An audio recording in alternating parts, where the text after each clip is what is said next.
Would you welcome the idea of more market provision in the NHS? Well, the first thing to say is the NHS is, of course, not for sale, but the NHS does buy a lot.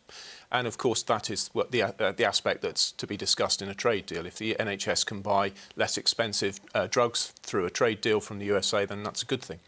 But the question you raise, well, I'm going to back the long-term NHS plan that we've got. It's got a funding settlement, and that is the plan before us. But the question is, would you like to see more of market provision? If, as you have said, there is a way of it being more cost-effective for services to be supplied by private companies, would you welcome that? But the NHS has a constitution with healthcare free at the point of use, and that's the framework within which the Conservative Party is going to operate. Do you accept that it does speak, though, to concerns people do have about what might happen post-Brexit, that they'd end up having to worry about what might happen to the National Health Service and how trade would affect it from possibly a weaker negotiating position? No, I don't think that. I think it speaks mostly to vexatious mere politics. Look, the reality is that we bend over backwards to be on the side of the NHS. The Conservative Party's got its long-term plan. It's support for the NHS. It's given it a funding settlement.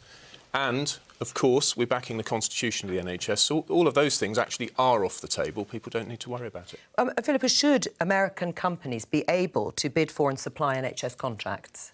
Well, I think I would take issue with what Stephen says about the idea of us getting cheaper drugs because American companies were part of selling us. Trump has made it very clear that it would be quite the opposite. He would be pushing for higher costs here. I would agree with him that it's not a matter of the NHS being handed over wholesale and turned into an insurance system, although there are certainly significant Tory members who believe in that. But what it will do is open it to more aggressive companies. We already saw Virgin Care suck £2 million out of the NHS when it sued 6 CCG groups in Surrey. I think we'll see more of that, the use of litigation, the use of threat of litigation to extract money out of the NHS by very aggressive American companies. Steve? I just would say that during the course of the referendum debate, I was party to tabling an amendment to the Queen's speech, which Peter Lilly led on, in order to protect the NHS from TTIP, which, of course, is the EU's trade deal with the USA, which not only has faltered, not only pro-EU people and people on the left were concerned about, but which people on the right were concerned about. So I was party to putting that amendment down and getting support for it. So I think it's a strong record to defend, and I personally think this is overblown. It's important that the NHS can reduce costs by buying goods and pharmaceuticals at the lowest prices, and that's what free trade should deliver. Stephen, do you think in your mind it is about America being involved in some way in providing services within the NHS? Because there is private provision to some extent, both here in NHS England and in Scotland. People, I think, do have a specific cultural fear when they hear that word American, because the United States has a healthcare system so unlike our own, which so many people who aren't that politically engaged immediately regard as barbaric and a bit the war of all against all, makes it particularly hard, I think, to sell the politics of American private provision in UK healthcare. So isn't there a level of hypocrisy then, Philippa? Well, no. I mean, you talk about private provision in Scotland, and indeed, private provision is used when we can't meet the waiting times. We have not outsourced to Virgin Care, Capita, G4S, etc., as has happened in England. Right, but you're splitting hairs because there is private provision. Only, let's be honest with the viewers in Scotland. Yeah, less than 1%. Right. Only to mop up where we cannot meet our waiting times. We have Has it gone up over the last 5 years, that level of private provision? No. Well, it has, actually, over the 5 years. It's come down a little bit in the last 2 years, but some health boards in Scotland spent a combined £321,700 in the last financial year for 46 patients to get private hip replacements. It's not just mopping... to meet a waiting time out of £13 billion of funding. Right, but you're prepared to do it? When we can't meet a waiting time, what we are trying to do is actually invest in 5 elective centres so that we can keep up with things like hips, knees and eyes that will become more and more demand because of an ageing population. What we have not done is put out to tender things like community care or elderly care or cancer services, as has happened and is fragmenting NHS England. And you would never do that? No.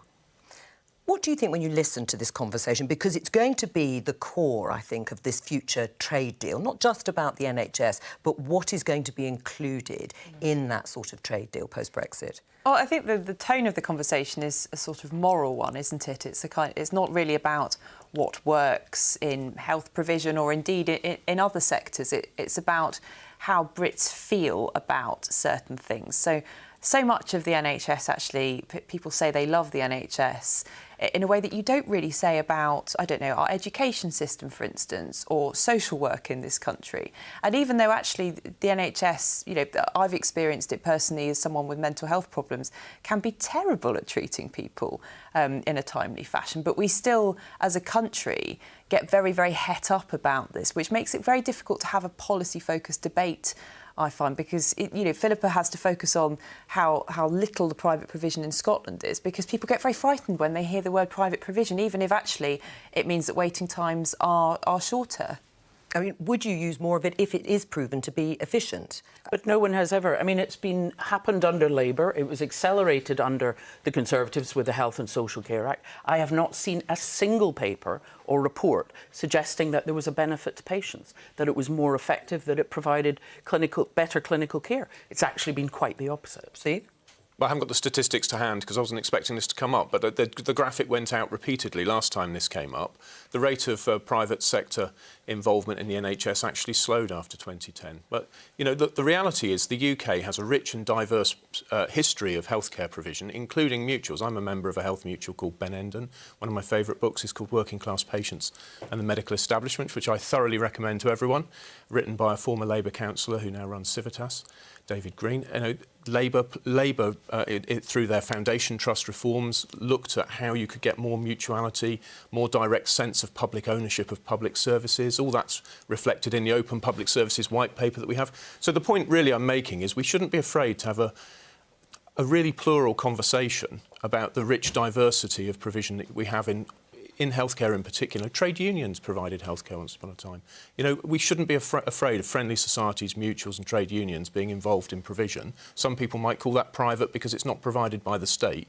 But let's not be silly and ideological about it. But the market is costing a fortune to NHS England. The administrative costs, the bidding and tender are costing hours and hours of time and millions of pounds that is therefore not in healthcare. And it's fragmenting it. If you're competing, you're not cooperating. And that's what the NHS actually has to do. You're laughing, Steve. So, I mean, this is a mad idea. The idea that competition and cooperation are opposites is really crazy. So, society is cooperation. You know, if you bring together a group of people voluntarily in an organisation, a group of people who seek to serve their own interests by serving the interests of others, well, you could name that a company, because that's what actually happens. People turn up to work and seek to serve others cooperatively in order to serve their own interests. I think we do have to redefine some of the ways we think about markets and society and cooperation, because there's a great morality, I think, in making a profit. If you're making a profit justly, without any privileges, then you make that profit by serving the interests of other people in their opinion. And that is a just and moral thing to do. So I really want us to have a conversation about reinventing the morality of the market and what it is to be a virtuous person. But that's what you're doing. You have to take profits out of the NHS. Every private company, the chief exec's primary goal is to the shareholders. The NHS does not have a profit motive. But, well, that's a very interesting thing to say, because when I talk to our healthcare providers in the NHS, they're all very conscious of the money, and that it's very much key to how they manage what they do. But, look, this is one of the old sores of socialism. The only way to coordinate cooperation in society is through prices, profit and loss. And in the end, you either have things operating in a market, or you have to simulate a market within the state, and you could call it, say, market socialism. But and that's what we've very worried listening to you talking about it. But I'm afraid I'm talking about something that's philosophical. But the reality is, NHS Scotland is not a market, and that's how we want to protect it. But you do have American companies providing NHS services there. In Scotland, if you're talking about the Boston Institute, they are a non-profit Institute for Healthcare Improvement. Absolutely. It won a £2 million contract. They do not treat any patients at all. What they sell and what they designed is they are world leaders in a patient safety system that Scotland bought, the same way as we buy surgical robots, drugs or anything else. And they have reduced post-operative deaths by 36%. We buy drugs. You don't expect the NHS to make their own drugs. They do not provide any health care. And so to talk about them as if it's a contracted out provision of healthcare to people, no, it's not. It's about a private supplier. I mean, Philippa, during the referendum campaign, you said in 5 years England will not have an NHS as you understand. Yeah, I'm going to finish it. As you understand it, and if we vote no in 10 years, neither will we. Well, that hasn't come to pass, has it? Certainly not in the 5 years. I think if you ask a lot of doctors and nurses in NHS England, and if you looked at the thousands that were on the streets around the 70th anniversary of the NHS, quite a lot of them who've worked in it for decades say it is not how it was when they went in. Is that what you meant? There is co-payments, there is contracting out, there is fragmentation. It is no longer a body that is entirely aimed at making people well. Do you think the that profit motive is throughout? Do you think that prediction has come to pass, that the NHS does not exist in the way we knew it then in 2014? Well, that's one of the reasons why subsequent Secretaries of State for Health have now got these kind of separate projects, because the creation of NHS England, for good or for ill, means the Secretary of State does not run it from Whitehall anymore, which is why Jeremy Hunt had his thing about patient safety and Matt Hancock has his things about apps. Now, it's hard to see whether that has made things better or worse, because that's been accompanied by the longest period of public spending restraint across the piece of Whitehall. So it's hard to see what the implications of those things are separate from that, but it has fundamentally changed how the NHS works. I do wonder, Steve, whether you think that the Health and Social Care Act was in itself a good thing, because if you do, you'd probably be the first Conservative MP who I've spoken to who actually does now. Most Tory MPs think it was a mistake to introduce that legislation in 2011 and that it hasn't helped the health service and it's caused further fragmentation, even if they have a sort of a belief framework similar to yours about market forces. I wasn't aware that I'd come on and said anything to support that act. I think that the situation is that we ended up reopening an argument only to lose it. You know, the Labour Party had all the necessary arguments, put all the necessary legislation into place, and I think it would have been better if we'd continued by just extending the legacy of Labour's legislation on the NHS, and that would have been a perfectly sufficient thing to do. All right.